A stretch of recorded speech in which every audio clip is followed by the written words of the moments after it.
Bienvenidos, en esta oportunidad vamos a hablar sobre la historia del tributo en el Perú. Bien, el Imperio Incaico es el que se desarrolla entre los años de 1438 con el gobierno de Pachacútec hasta 1533. En esa época, los Hatun Runa eran aquellos adultos entre los 18 y 50 años que podían tributar ya sea a través de productos o a través de la fuerza de trabajo. Por ejemplo, prestando sus servicios al ejército del Inca. También podían hacerlo a través de la agricultura, la pesca o la artesanía. Pero ¿cómo hacía el Inca para administrar los tributos que los Hatun Runa le brindaban? Pues implementó un sistema de control decimal. La base del sistema de control decimal era el Purer, el cual era jefe de familia. El encargado de 10 familias era conocido como Chunka Kamayoc.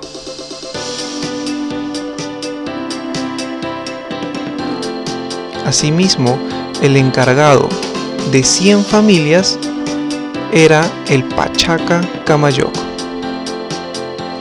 Seguidamente, el encargado de hasta 1000 familias era el Huaranca Kamayoc. Y finalmente,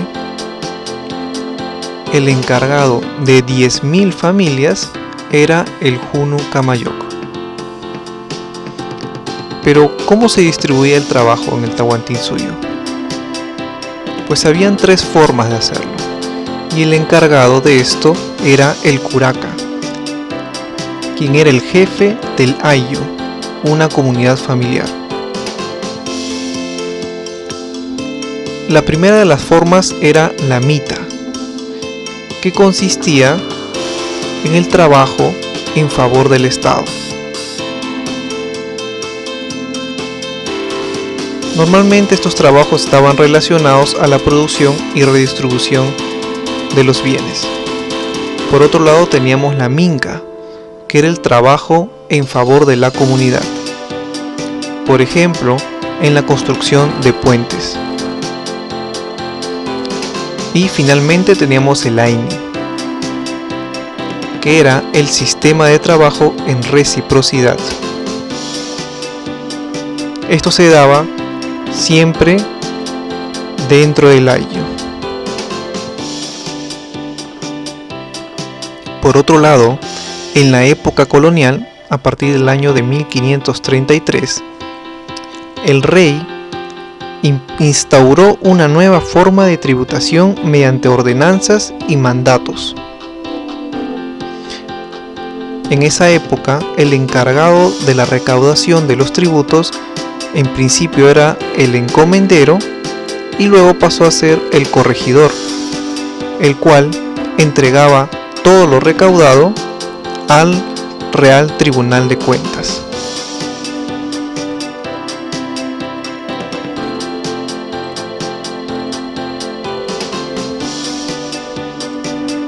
Entre los tributos más conocidos de la época tenemos al ya mencionado en nuestro video anterior, el quinto real, que como sabemos correspondía al 20% de la producción minera. Asimismo tenemos al almojarifazgo, que correspondía al impuesto de aduanas que se aplicaba a las exportaciones e importaciones de bienes. El alcabala era el impuesto que gravaba las transacciones de bienes, que podríamos compararlo actualmente con el IVA o en el Perú conocido como el Impuesto General a las Ventas. Por otro lado teníamos el tributo indígena, el cual era pagado de manera comunal por los indígenas en su condición de vasallos, el cual fue instaurado por Francisco de Toledo.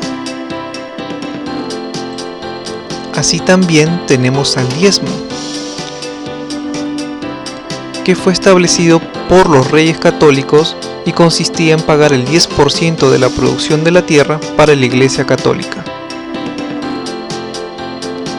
Finalmente tenemos a la Bula de la Santa Cruzada, que fue impuesta en América por pedido del Papa Gregorio VIII, pagado por las principales ciudades del virreinato.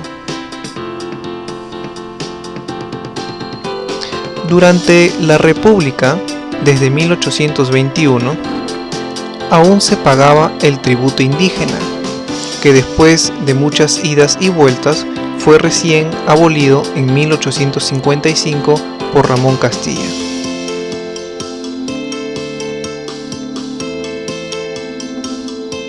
Respecto a la tributación de las castas, tenemos por ejemplo las rentas de trabajo que se pagaban anualmente desde 1842. Ahora bien, los impuestos se pagaban de forma directa o indirecta. Respecto a los impuestos directos, tenemos el impuesto a los predios, que era pagado en un 5%, el impuesto a las industrias y patentes, que se paga en un 3%,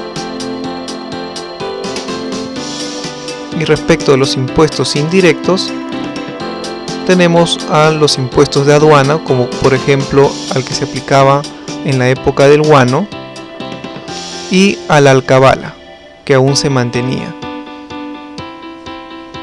Finalmente, en la actualidad, el Perú sigue el estándar internacional y cuenta con 3 elementos para su funcionamiento.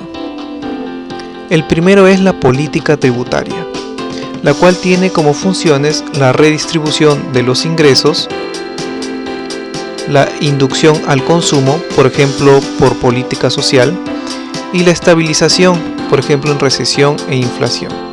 El segundo elemento es la administración tributaria, que son los órganos encargados de aplicar la política tributaria, como por ejemplo la SUNAT, los gobiernos locales y los órganos resolutores, como el Tribunal Fiscal.